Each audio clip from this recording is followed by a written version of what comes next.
So a few updates are in order. In preparation for my transition into the workforce, I have been working on refreshing my orientation and mobility skills, which has given me a lot more confidence as far as traveling around independently. For those of you who are new to my channel and may not be familiar with what I'm talking about, you see this lady here using a red and white cane to get around. This cane acts as an extension of essentially our eyes and our feet. We're able to perceive things like cracks in the sidewalk more easily. And in my case, because of my depth perception, if there's anything that blends in together, you can see where a cane would come in handy. If there is let's say for example, we were walking along, there's a sidewalk, and then all of a sudden the sidewalk ends. And the way the sidewalk ends is in such a way that the dirt blends in to the concrete. Well, I wouldn't know about that until I tripped over it, especially at night. So you can see where a cane 1:00 a.m. would come in handy. So I'm definitely getting a lot more confidence in that regard. Another thing that I've been doing a lot lately is, for those of you who have not seen it yet, go and take a look at my video called the Ultimate Value Video Magnifier, or something along those lines. It's late and I can't think. Anyway, what you see here is a screenshot from the application called Vision Assist, and what this essentially does is allows me to utilize hang on a second. I'm sorry, I thought I was going to sneeze. Utilize a video magnifier, which what that does is that allows me to stand at a comfortable distance. I don't have to lean in. I don't have to make shoppers and employees at stores wonder. What I can do is I can just hover my iPhone over what I want to read and take a look at it. I can save it, I can move it around, I can do whatever I want to with it.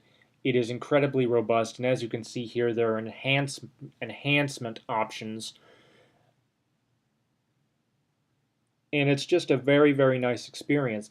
It is pretty much the same thing as what a dedicated magnifier would be. The difference is, well, number one, it's a lot cheaper, because even if you take into account the contract price of the iPhone at $400, which is the one I've got, the 64 gig model, many video magnifiers run about the same price, anywhere between $300 and $600 or $700. The app, which does the exact same thing as the $700 video magnifier, is only $4, and you have to keep in mind what you're getting. You're getting a lot more for your bang for your buck. Again, go take a look at that video, the Ultimate Value Video Magnifier, for more information on that. But I use this all the time. Just the fact that it's been bundled in with the iPhone is a much more portable package. I always have my phone on me. It is just a completely indispensable tool. I could not be happier. It has changed the way that I look at information considerably. I also downloaded this app called Zoom Reader, and what does that do? You hover your mouse over some text, push a button, and as you can see here in the picture, it takes that text from the printed page and converts it into audio and enhanced text. Now, optical character recognition is a funny thing, because much like with video magnification, optical character recognition relies on good lighting.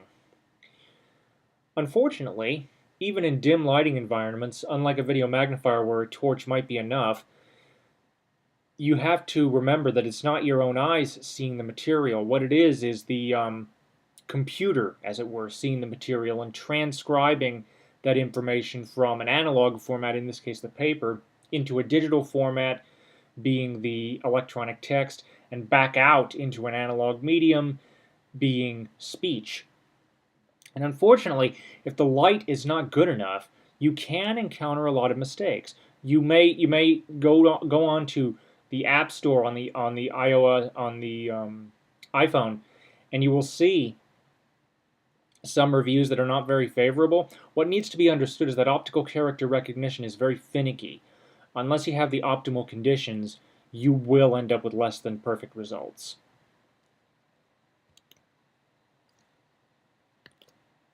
Oops. There we go.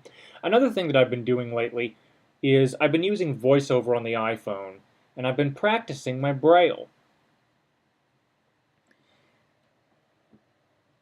And the way I do that, in fact, before I put this video up, I did originally type all of what I'm saying to you now in contracted braille, utilizing this keyboard that you see in front of you. And,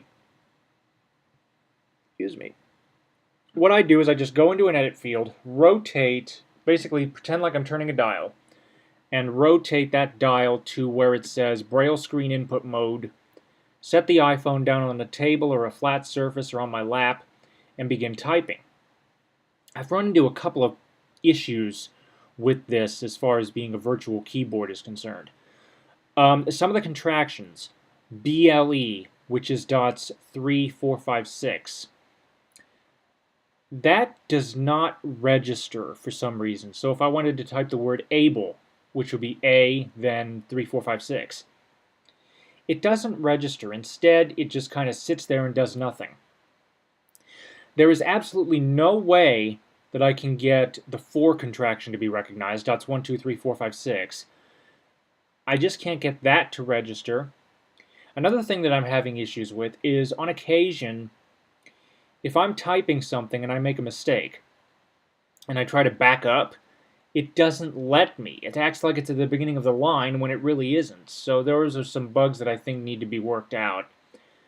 Other than that, it's actually a very nice system. I've become relatively proficient in speed. I'm not a speed demon, but I'm not a slouch either. Part of the problem, again, is this virtual keyboard. Because of my vision, I do have depth perception problems, and typing on a virtual keyboard versus a physical, you know, people who are sighted, you guys make mistakes on your QWERTY keyboard. So do I, because I also use it when I'm in portrait. But when I'm in landscape, or whenever I feel like, you know, just practicing just for the heck of it,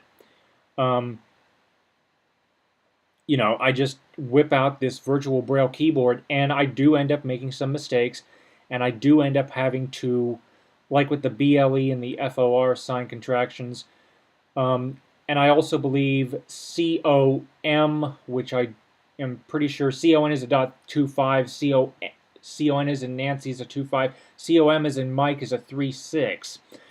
The trouble with the 3.6 is that no matter what you try to do, it always registers as a dash, which does not make sense, because if I'm correct, if you use 3.6 at the beginning of the word, then that should register as COM, and it does not.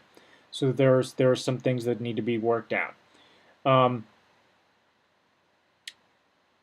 But other than those shortcomings, I have found the system to be very, very adaptable. I have been using VoiceOver more often. The reason is VoiceOver helps to save my vision. Now, it is stable, but if you think about looking at a screen, and especially when I'm outside, I am glare sensitive, very glare sensitive, in fact, to